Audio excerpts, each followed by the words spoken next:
Hezbollah നടത്തിയ ദിവസങ്ങൾക്ക് മുമ്പുള്ള ആക്രമണത്തിൽ ഇസ്രായേലിന്റെ ഏറ്റവും പ്രധാനപ്പെട്ട വ്യക്തി വധിക്കപ്പെട്ടോ എന്ന കാര്യം ഇപ്പോൾ സംശയിക്കുകയാണ്. അത്തരത്തിലുള്ള ചില വാർത്തകളാണ് ഇപ്പോൾ വന്നുകൊണ്ടിരിക്കുന്നത്. അതിന്റെ പ്രധാനപ്പെട്ട കാരണം ഹിസ്ബുള്ള നടത്തിയ ആക്രമണം പ്രധാനമായും നിലനിന്നത് 8200 എന്നറിയപ്പെടുന്ന മൊസാദിന്റെ സൈനിക കേന്ദ്രത്തിലാണ്. ഒരിക്കൽ പോലും ഇസ്രായേൽ രഹസ്യാന്വേഷണ വിഭാഗത്തിന്റെ നേതാവ് അവരുടെ ചീഫിന്റെ പേരോ വിവരങ്ങളോ ഐഡിയോ പുറത്തുവിടാറില്ല. അത്രയും പ്രധാനപ്പെട്ട ഏറ്റവും വലിയൊരു തലയായിട്ടാണ് ഈ ചീഫിനെ കണക്കാക്കാറുള്ളത്. എന്നാൽ അത്തരത്തിലുള്ള ഒരു വ്യക്തിയാണ് ഇപ്പോൾ ഹിസ്ബുള്ളയുടെ ആക്രമണത്തിൽ കൊല്ലപ്പെട്ടത് അല്ലെങ്കിൽ വ്യക്തമായ പരിക്കേറ്റത് എന്ന പ്രധാനപ്പെട്ട ഒരു ചോദ്യം ഇവിടെ നിലനിൽക്കുകയാണ്. അതിന് പ്രധാനപ്പെട്ട കാരണം ഈ ആക്രമണം നടന്ന് 2 മണിക്കൂർ കഴിയുന്ന സമയത്ത് തന്നെ ഇസ്രായേലിന്റെ വാർത്തകൾ വന്നു, മൊസാദ് ചീഫ് രാജിവെച്ചിരിക്കുന്നു എന്ന്. പകരം മറ്റൊരാളെ തെരഞ്ഞെടുത്തിട്ടുണ്ട്. പക്ഷെ ആ തെരഞ്ഞെടുത്ത വ്യക്തിയുടെ വിവരങ്ങൾ സ്വാഭാവികമായും പുറത്തുവിടാറില്ല. കഴിഞ്ഞ ദിവസം ഗാർഡിയൻ പത്രം തന്നെ റിപ്പോർട്ട് ചെയ്യുന്നത്, അദ്ദേഹം അവിടെ പറയും, top Israeli spy chief exposes his true identity on online security labs എന്നാണ്. നിലവിലുണ്ടായിരുന്ന ഈ ചീഫിന്റെ പേര് വിവരങ്ങൾ, ഐഡന്റിറ്റി ഇപ്പോൾ പുറത്തായിരിക്കുന്നു എന്നാണ്. ഇങ്ങനെ പുറത്താകുന്നത് ആ ഒരു ചീഫായി നിലനിൽക്കുന്ന സമയത്ത് പുറത്തു വരാൻ പാടില്ല, അങ്ങനെ ഉണ്ടാകാറില്ല. അതേ സമയത്ത് അങ്ങനെ ഒരു സംഭവം ഇവിടെ സംഭവിച്ചിരിക്കുകയാണ്. 2 മണിക്കൂർ കഴിഞ്ഞ് അദ്ദേഹം രാജിവെച്ച വിവരവും വരുന്നു. ഇതിൽ നിന്ന് മനസ്സിലാക്കാൻ സാധിക്കുന്നത് ആ ഒരു ആക്രമണത്തിൽ ഈ ചീഫിന് എന്ത് സംഭവിച്ചു എന്ന പ്രധാനപ്പെട്ട ചോദ്യമുണ്ട്. ഒരുപക്ഷെ ഗുരുതരമായ പരിക്കേറ്റിട്ടുണ്ട്, അല്ലെങ്കിൽ അദ്ദേഹം മരണപ്പെട്ടിട്ടുണ്ട്. ഇങ്ങനെയുള്ള ഒരു നിഗമനത്തിലേക്കാണ് ഇത് നമ്മളെ എത്തിച്ചുകൊണ്ടിരിക്കുന്നത്. മാത്രവുമല്ല, ഈ ഒരു ബേസിൽ എന്താണ് സംഭവിച്ചത് എന്ന് ഇസ്രായേൽ ഇപ്പോഴും വെളിപ്പെടുത്തുന്നില്ല. അവർ ഒരു മുൻകൂർ ആക്രമണം നടത്തിയെന്ന് പറയുന്നു. അതേസമയത്ത് ഹിസ്ബുള്ള പറയുന്നു, ഞങ്ങൾ ലക്ഷ്യം വെച്ച പ്രധാനപ്പെട്ട കേന്ദ്രം 8200 എന്ന നമ്പറിലുള്ള ബേസാണ്, അത് മൊസാദിന്റെ ബേസാണ്. എന്നാൽ ഇതിന്റെ ഒരു ചിത്രം പോലും ഇസ്രായേൽ ഇതുവരെ പുറത്തുവിട്ടിട്ടില്ല. അങ്ങനെ ഒരു സംഭവം ഉണ്ടായിട്ടില്ല. ഹിസ്ബുള്ളയുടെ അടി അവിടെയൊന്നും എത്തിയിട്ടില്ല എന്ന് ബോധ്യപ്പെടുത്താൻ ഒരു പിക്ചർ പോലും അവർ പുറത്തുവിട്ടിട്ടില്ല. നമുക്കറിയാം, ഇസ്രായേലിനെ സംബന്ധിച്ചിടത്തോളം അവരുടെ വലിയൊരു നേതാവ് മരണപ്പെട്ടാലും അവരുടെ ബേസുകൾ പൂർണ്ണമായി ചാമ്പലായാലും അത് പുറത്തുവിടുകയില്ല.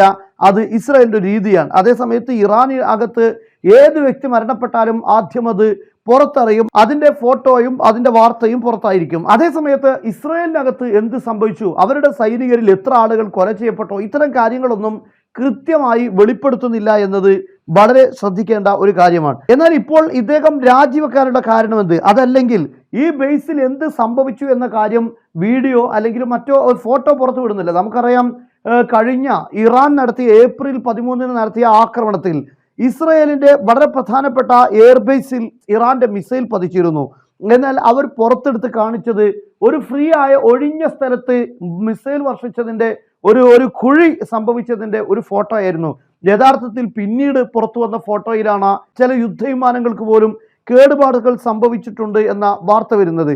എന്നാലും ആ ഒരു ആക്രമണം നടന്ന ഉടനെ ഉണ്ടാകുന്ന വാർത്തകളിൽ കബളിപ്പിക്കാൻ സാധിക്കുന്നു എന്നതാണ് ഇസ്രായേലിന്റെ ഏറ്റവും വലിയ വിജയം. ഇപ്പോൾ നമുക്കറിയാം, ഇസ്രായേൽ എന്ന് പറയുന്ന രാഷ്ട്രത്തിന് എന്ത് സൈനിക സംവിധാനമായിരുന്നു ഉണ്ടായിരുന്നത് എന്ന് പലരും ചോദിക്കുകയാണ്. കാരണം ഇതുവരെ ഈ ഒരു 10 മാസം അല്ലെങ്കിൽ 11 മാസത്തോളം ആകുമ്പോൾ എത്ര ആയുധങ്ങളാണ് അമേരിക്ക അങ്ങോട്ട് ഇസ്രായേലിലേക്ക് എത്തിച്ചിട്ടുള്ളത്? ഇത്രയും കൂടുതൽ ആയുധം അവിടെ എത്തുമ്പോൾ തോന്നുന്ന സ്വാഭാവികമായ ചോദ്യം, അപ്പോൾ ഇസ്രായേലിന്റെ കയ്യിൽ എന്തായിരുന്നു ഉണ്ടായിരുന്നത് എന്നാണ്. അവരുടെ എല്ലാ ആയുധങ്ങളും അമേരിക്കയുടേതാണ്. അവരുടെ യുദ്ധവിമാനങ്ങൾ, അവരുടെ മിസൈലുകൾ, അവരുടെ എല്ലാ സംവിധാനങ്ങളും അമേരിക്കയുടേതാണ്. രഹസ്യാന്വേഷണ വിഭാഗത്തിന്റെ ഒരു വലിയ ഭാഗവും അത് അമേരിക്കയുടേതാണ്. ഈ ഇസ്രായേൽ വധിച്ചുകൊണ്ടിരിക്കുന്ന ഓരോ ആളുകളുടെയും പേര് വിവരങ്ങളും അവരെവിടെയാണ് ഉള്ളത് എന്ന കാര്യങ്ങളെല്ലാം ഇസ്രായേലിന് കൈമാറിക്കൊണ്ടിരിക്കുന്നത് അമേരിക്കയാണ് എന്ന കാര്യം എല്ലാവർക്കും അറിയാം. എന്നാൽ ഇത്തരത്തിലുള്ള അതിരഹസ്യമായ കാര്യങ്ങൾ ഇസ്രായേൽ പുറത്തു വിടുന്നില്ല എന്നതൊരു വസ്തുതയാണ്. എന്നാൽ ഇനി ഇറാന്റെ ആക്രമണം എന്തായിരിക്കും? ഇറാൻ ഉദ്ദേശിക്കുന്നത് ഇസ്രായേലിലെ വളരെ പ്രധാനപ്പെട്ട ഒരു വ്യക്തിയെ ഈ ആക്രമണത്തിലൂടെ വധിക്കണമെന്നാണ്. ഇന്ന് ചില പത്രങ്ങൾ റിപ്പോർട്ട് ചെയ്യുന്ന പ്രകാരം ഈ നെതന്യാഹുവിന്റെ മകനെ തന്നെ വധിക്കാനാണ് ശ്രമമെന്നാണ്. അതുപോലെ വളരെ പ്രധാനപ്പെട്ട സീനിയർ നേതൃത്വത്തെ വധിക്കാനുള്ള ശ്രമം ഇറാൻ നടത്തുന്നുണ്ട്. എന്നാൽ ഈ ആക്രമണം എപ്പോഴായിരിക്കുമെന്ന ചോദ്യം നിലനിൽക്കുകയാണ്. അമേരിക്ക ഇപ്പോൾ അറബ് രാഷ്ട്രങ്ങൾക്ക്, അതുപോലെ ലെബനാൻ, സൗദി അറേബ്യ തുടങ്ങിയിട്ടുള്ള ജോർദാൻ തുടങ്ങിയ രാഷ്ട്രങ്ങൾക്ക് ഇപ്പോൾ അമേരിക്കയുടെ രഹസ്യാന്വേഷണ വിഭാഗത്തിന് ലഭിച്ച അറിവനുസരിച്ച് ഒരു 48 മണിക്കൂറിനുള്ളിൽ ഇറാന്റെ തിരിച്ചടി ഉണ്ടാകും. ഇറാൻ തിരിച്ചടിക്ക് വേണ്ടി സജ്ജമായിരിക്കുന്നു എന്നാണ് അമേരിക്ക കൈമാറിയിരിക്കുന്ന വാർത്ത. ഇത് എത്രമാത്രം ശരിയാകുമെന്ന് അറിയില്ല. അമേരിക്കയുടെ CIA പലതവണയും ഇതുപോലുള്ള സമയങ്ങൾ പറഞ്ഞിട്ടുണ്ട്, പക്ഷെ അതൊന്നും ഉണ്ടായിട്ടില്ല എന്ന കാര്യം നമുക്കറിയാം. എന്നാൽ ഇപ്പോഴും CIA നിർദ്ദേശപ്രകാരം അല്ലെങ്കിൽ അവരുടെ രഹസ്യാന്വേഷണ വിഭാഗത്തിന്റെ അറിവ് പ്രകാരമാണ് അമേരിക്ക ഇപ്പോൾ കൈമാറിയിരിക്കുന്നത്. അതോടൊപ്പം തന്നെ എടുത്തു പറയേണ്ട മറ്റൊരു കാര്യമാണ്, ഈ ഒരു ആക്രമണം നടന്ന ഉടനെ തന്നെ ഇസ്രയേലിന്റെ പ്രധാനമന്ത്രി ബെഞ്ചമിൻ നെതന്യാഹു ഇസ്രയേലിന്റെ വടക്ക് ഭാഗത്തുള്ള 8200 എന്നറിയപ്പെടുന്ന ബേസ് സന്ദർശിച്ചു എന്നതാണ്. എന്തായിരുന്നു അവിടെ സംഭവിച്ചിട്ടുള്ളത് എന്ന കാര്യം വളരെ പ്രധാനപ്പെട്ടതാണ്. മാത്രമല്ല, അവിടെ വാർ ക്യാബിനറ്റ് കൂടിയ സമയത്ത് അവരുടെ നേതൃത്വത്തിന്റെ എല്ലാം മുഖം കണ്ടാൽ തന്നെ എന്തോ ഒരു മൂകത നമുക്കിവിടെ കാണാൻ സാധിച്ചിട്ടുണ്ട്. എന്നാൽ എന്തിനായിരുന്നു ഈ നെതന്യാഹു ഈ ബേസ് സന്ദർശിച്ചത്?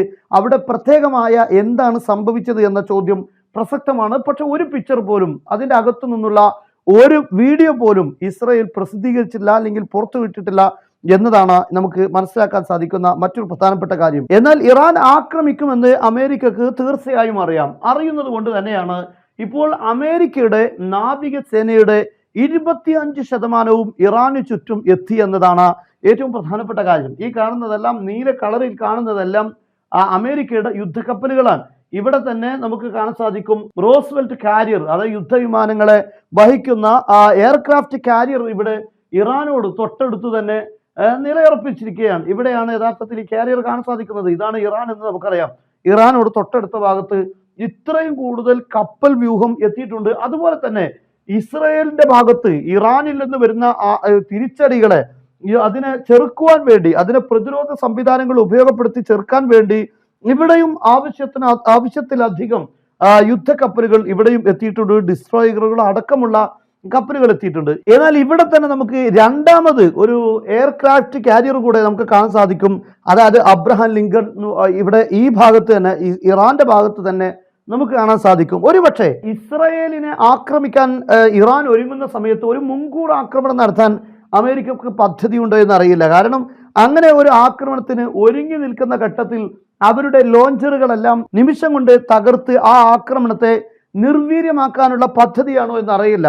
ഏത് രീതിയിലാണെങ്കിലും ഇത് ഒരു ഗുരുതരമായ സാഹചര്യമാണ് ഇപ്പോൾ ഇവിടെ ഉള്ളത് എന്ന് നമുക്ക് കാണാൻ സാധിക്കും. അമേരിക്കയെ സംബന്ധിച്ചിടത്തോളം ഇറാന്റെ നാവിക സംവിധാനങ്ങളെ തകർക്കുക എന്നത് വളരെ ഇമ്പോർട്ടൻ്റ് ആണ്. കാരണം ഇറാന്റെ നാവിക ശക്തി എന്നത് അമേരിക്കയെ സംബന്ധിച്ചിടത്തോളം അവരുടെ യുദ്ധക്കപ്പലുകൾക്കെല്ലാം ഭീഷണിയാണ്. ആ ഭീഷണി ഇല്ലാതാക്കാൻ ഇറാന്റെ നാവിക കേന്ദ്രമായ ബന്ദർ അബ്ബാസ്, ഈ ബന്ദർ അബ്ബാസ് എന്നറിയപ്പെടുന്നത് ഏകദേശം ഈ ഭാഗത്തായി വരും. ഈ ഭാഗത്ത് UAEയുടെ നേരെ ഓപ്പോസിറ്റ് ഭാഗത്തുള്ള ഭാഗമാണ് ബന്ദർ അബ്ബാസ്.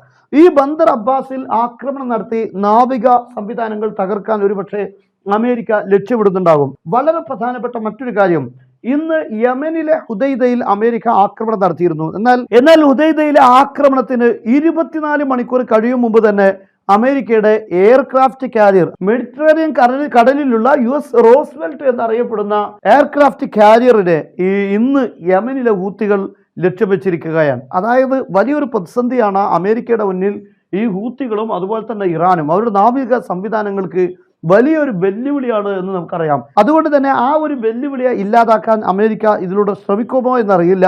അതിനു മുമ്പ് ഇറാൻ അമേരിക്കയുടെ യുദ്ധക്കപ്പലുകൾ ആക്രമിക്കാനുള്ള ശ്രമമുണ്ട് എന്നറിഞ്ഞാൽ തന്നെ ഈ യുദ്ധക്കപ്പലുകൾ ഇറാനെ സപ്പോർട്ട് ചെയ്യുന്ന വിഭാഗങ്ങളോ ഈ കപ്പലുകളെ ലക്ഷ്യമിടുമോ എന്ന് നമുക്ക് ഉറപ്പിച്ചു പറയാൻ പറ്റില്ല. അതേ സമയത്ത് നിരന്തരമായ ആക്രമണം ഇപ്പോൾ അമേരിക്കയുടെ യുദ്ധക്കപ്പലുകൾക്ക് നേരെ യമനിലെ ഹൂത്തികളുടെ ഭാഗത്ത് നിന്ന് ഉണ്ടായിക്കൊണ്ടിരിക്കുകയാണ്.